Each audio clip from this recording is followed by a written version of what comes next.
the first step, if you're trying to resell a knife or if you just want to make your knife cooler for yourself, the first thing that you want to do is you want to take it apart, not completely apart, but apart enough.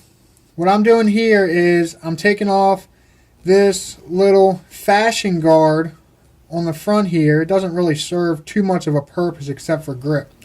And be sure to watch this video in its entirety, because I promise you, if you do not and you go to try to do this with just bits and pieces of information, that you will make serious mistakes your first time. But if you watch this video in its entirety and you do what it says, then there is no reason why you won't be able to achieve this in your first go around.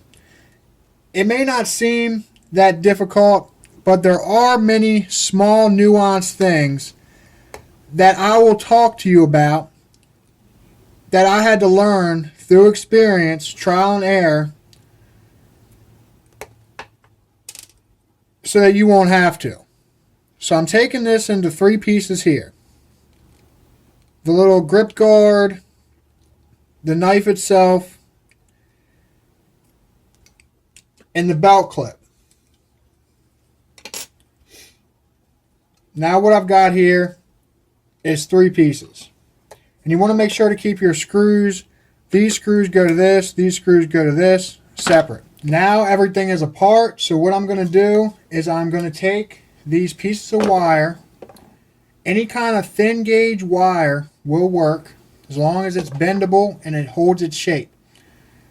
And I'm going to make it so that I'm able to hang these 3 items. And I'm making the hangers like so on all 3 of them, so that when they hang, the weight of the items does not bend the wire while you're spray painting it. I mean, it's not a big deal with these 2 pieces here, but with this one it really is. So that's what I'm doing here. And these pieces of wire are around 5 inches long.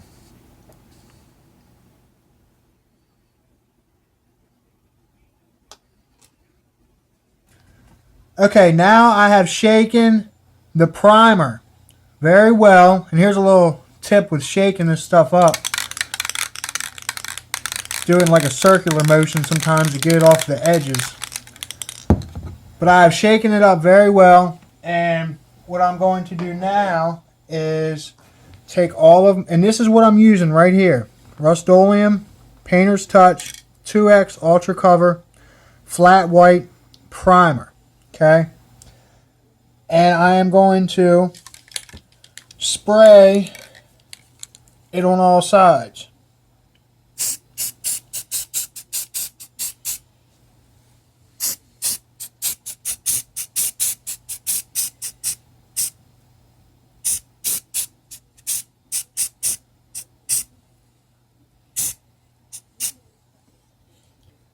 And I'm going to do that with the other 2 pieces as well. And then hang them up and let them dry. Alright, all 3 of these are done and they are hanging to dry now. When you are spraying these, you want to do a very even, thin coat of primer. And the way that I achieve this is I do small bursts on each piece. I hold the piece in one hand and I spray but I do small bursts from over a foot away. Kind of like that. That's how I do it to achieve maximum coverage without it getting too heavy on the piece that I want to hydro dip. Alright, so I've had these 3 items here drying for about an hour, air drying, and this isn't something that you have to do, but what I'm going to do here is just to do a higher quality job without putting the time into drying the primer for quite as long. I'm going to go ahead and set this to 30 minutes and turn it on. And what this is, it's made for drying nails. It's a UV lamp. And I'm just going to go ahead and pop these on in here. And I'm going to do each side for 30 minutes. I just put these in, and that is what the inside of this handy machine looks like.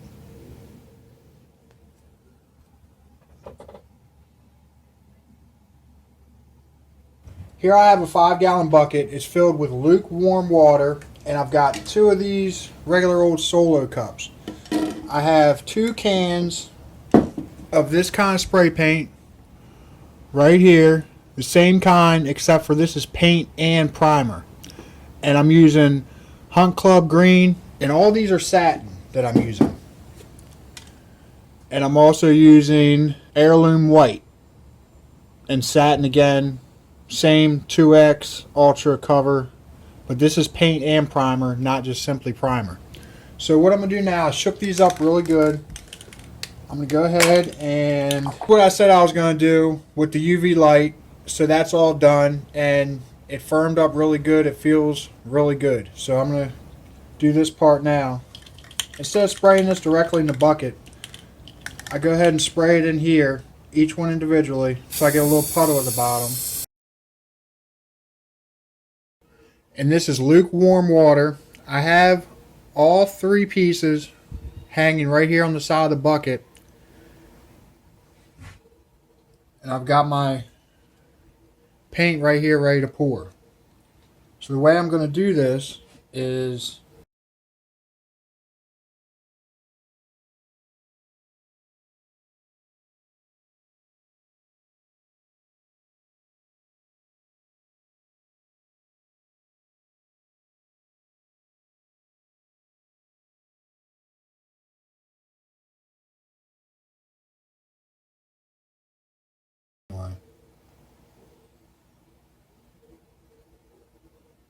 and as you're going down with it,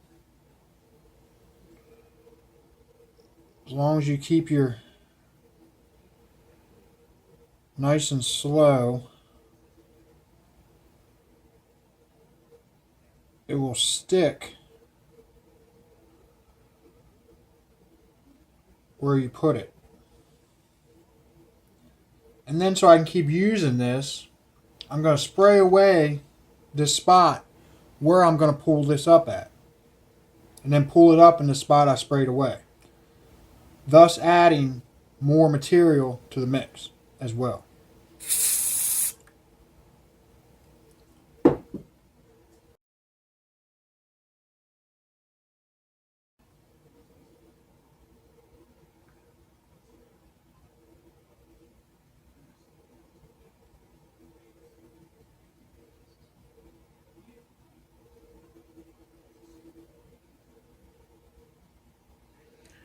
And I can, once I get this under, just bring it over to my spot that's open and pull it up there.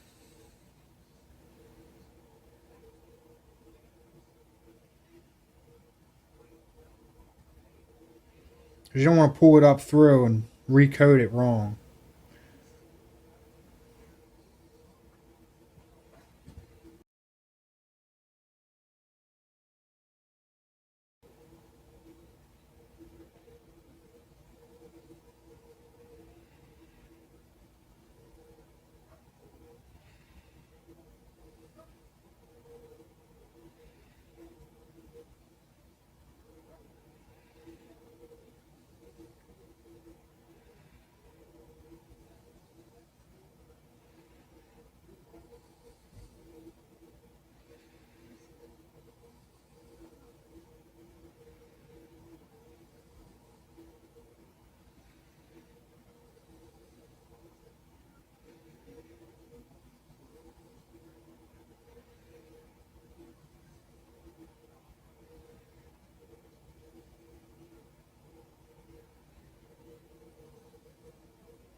Now I'm going to let everything get dry enough so that it's dry to the touch, and then put it in the UV dryer again. Okay, I let this dry overnight. What I'm going to do now is I'm going to go ahead and put it together, and then what I'm going to do after I put it together is put it into the dryer, the UV dryer, which of course is not necessary, but I have it and it's faster, so that's what I'm going to do. Depending on what kind of a coat you want, if you're looking to have a real nice looking shiny coat, then you want to use a gloss. Not the primer, but what you actually dip it in. You want it to be a gloss. If you're looking to have a medium between strength and durability, which is what the satin gives you, and looks, then use a flat. That's really important. Depending on what you're coating and what have you. I mean, this is a knife, so I want it to be very. I want the coat to give the cheap knife some strength and make it of higher quality. And after I throw this thing together here, what I'm going to do is I'm going to put it in the UV dryer, 30 minutes on each side, and then I'm going to show you a little sharpening trick.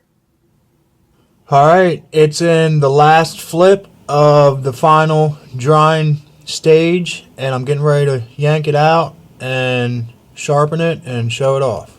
Alright, she's all done now, and something you can do, I mean, this is an art form. There are so many different ways to do it, and you'll pick up more as you go along. But before you close it, and when it's not quite set up, if you kind of go on all the moving edges with an X-Acto knife or something like that, I didn't do it on this one, but you can do that type of stuff, just so that when you do pull it out from drying, there's just less of a chance of failure. So there's this one, and there's this one. This is what it used to look like right here, and this is what it looks like now. So I'm really happy with it. It looks really cool. I definitely, it's definitely a way to make I mean, this is just a cheap knife. It says firefighter on it. It's not something I like at all. So now I like this. This is a cool knife. So now for sharpening, real quick, something you can do is you can do this to get the edge off, to get the paint off real quick. It's an old orbital sander.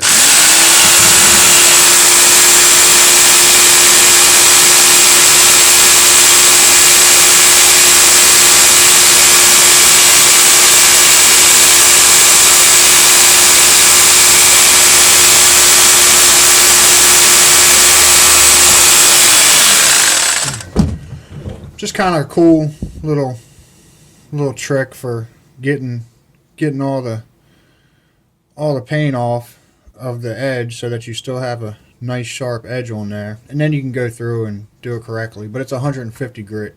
I know it's not the best way to sharpen a knife, but it is cool. So anyway, thanks for watching. Don't forget to like, comment, share, and subscribe.